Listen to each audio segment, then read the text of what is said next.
Dear children, I welcome you to the fourth session of Chapter 5, Tokens in Python. In my previous session, I have completed identifiers and keywords. And under operators, I have explained arithmetic operators, relational operators, and logical operators. In this session, we will see the remaining two operators, assignment and conditional. Assignment operator takes the value in the right hand side and assigns it to the left hand side variable. In this assignment statement, a is equal to 10, the value on the right hand side, that is 10, is taken and stored in the left hand side variable a. Equal to is the simplest assignment operator. Let us assume a is equal to 10 and b is equal to 3. The statement a is equal to b. In this, the value of b is stored in a. Therefore, a becomes 3. The output of print a is 3.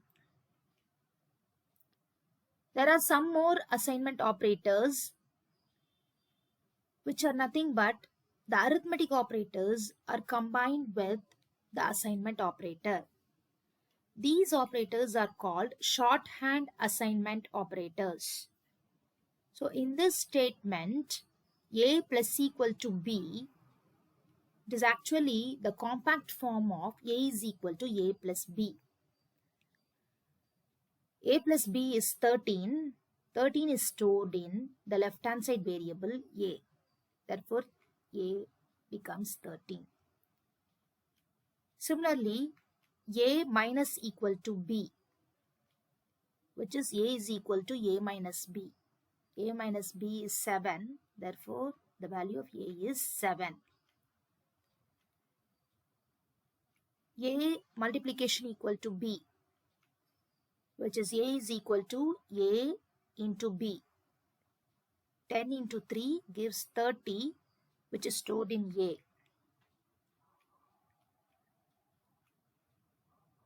A division is equal to b. A is equal to a divided by b. Here, float division takes place. 10 divided by 3 gives 3.333, which is stored in the variable a. A floor division is equal to b. Floor division means integer division. The result of floor division will be an integer value. Therefore, 10 floor division 3 will give the result as 3, which is stored in the variable a. A modulus equal to b, which is a is equal to a modulus b. Modulus operator gives the remainder after performing integer division. So 10 modulus 3 gives the result 1, which is stored in a. Next, a exponent is equal to b. A is equal to a to the power of b. Exponent means to the power of. So 10 to the power of 3 is 1000. Therefore, value of a becomes 1000. Next, we will move on to the conditional operator. It is also called ternary operator. We will see why it is called as ternary operator.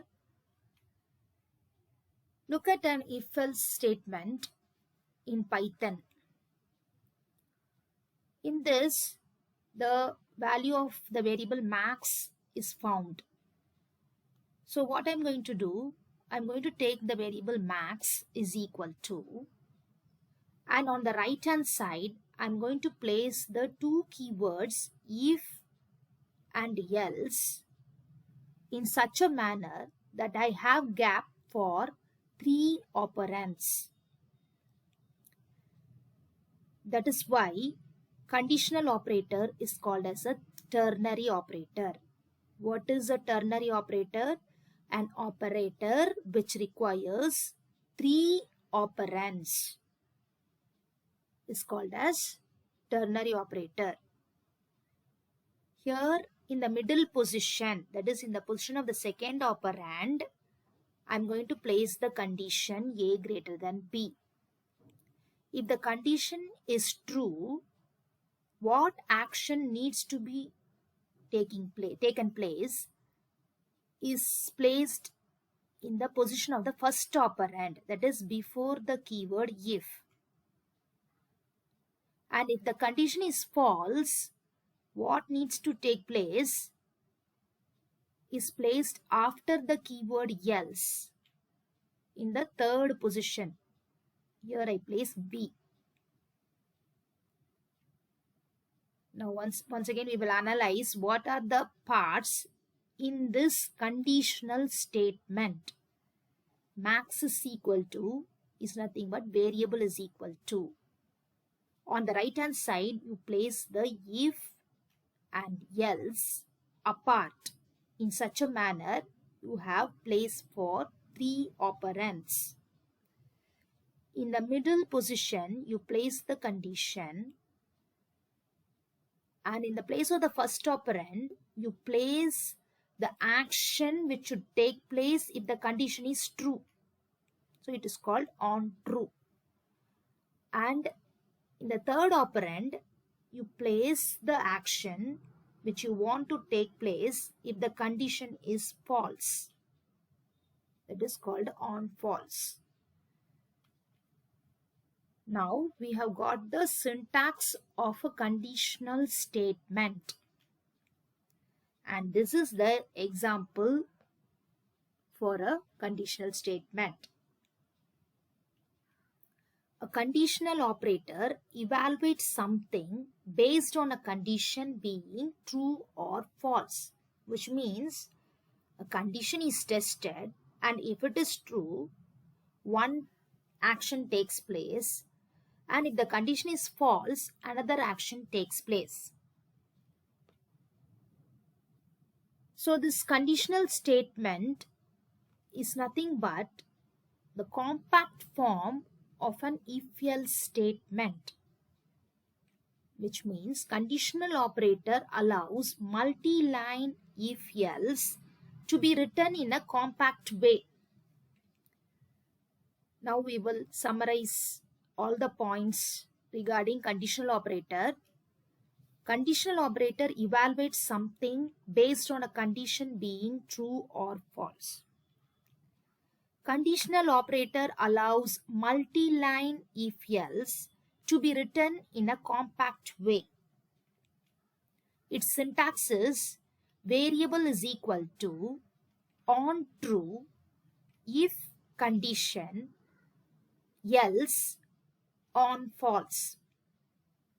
Example, max is equal to A if A greater than B else B. Now we have completed all the operators. Next we will move on to the next token, which is delimiters. Delimiters are symbols used in expressions, lists, dictionaries and strings. Here you can see the list of delimiters in Python.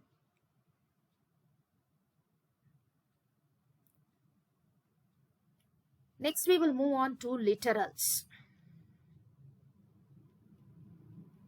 What is a literal? Literal is a raw data given in a variable or constant. Here you can see some literals. They can be categorized into 3. Numeric literals, string literals and Boolean literals.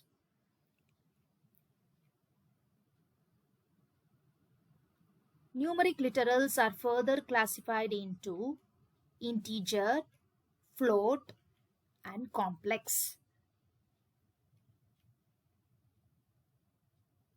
Here 35 is a decimal integer. The next number 0B1101. So you can guess what it is. 1101 is a binary number. So to represent a binary number in Python, you have to prefix with 0B. The next constant 35 is prefixed with 0O, which means this is the representation for octal constant or octal integer. The next one is F2, which is prefixed with 0x. This is an example of a hexadecimal constant or hexadecimal integer. So there are 4 types of integer constants: decimal, binary, octal, and hexadecimal. Float constants. There are no types in float constants. There are only 2 forms. First one is called as a decimal form. So 12.57 is a decimal form of the float constant. That is using digits only we have written. Next is the exponential form. Here you have to use the letter E, either capital E or lowercase e, for representing into 10 to the power of. So 0.1257 E2 means 0.1257 into 10 to the power of 2. So this form is usually used in scientific notations of numbers. The next one is complex literals. 2 plus 3j. In this constant, 2 is called as the real part and 3 is the imaginary part. In Python, the letter J is used to denote the imaginary part. But in mathematics, you will learn that I is used to represent the imaginary part.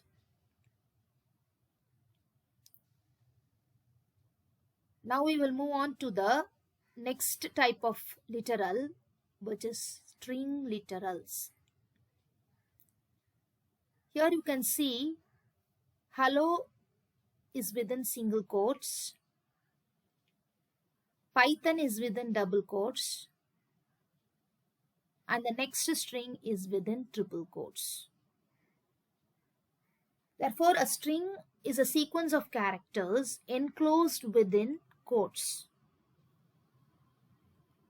Python allows single, double, and triple quotes for a string. But when you should use triple quotes? They are specially used to enclose multi-line strings.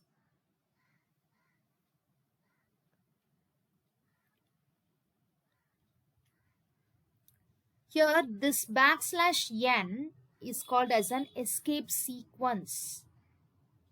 What is an escape sequence? Escape sequence are character constants prefixed with \.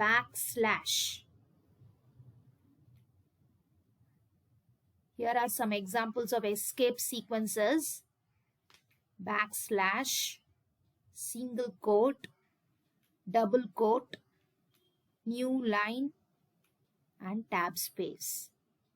New line and tab space are used to create white spaces in your output.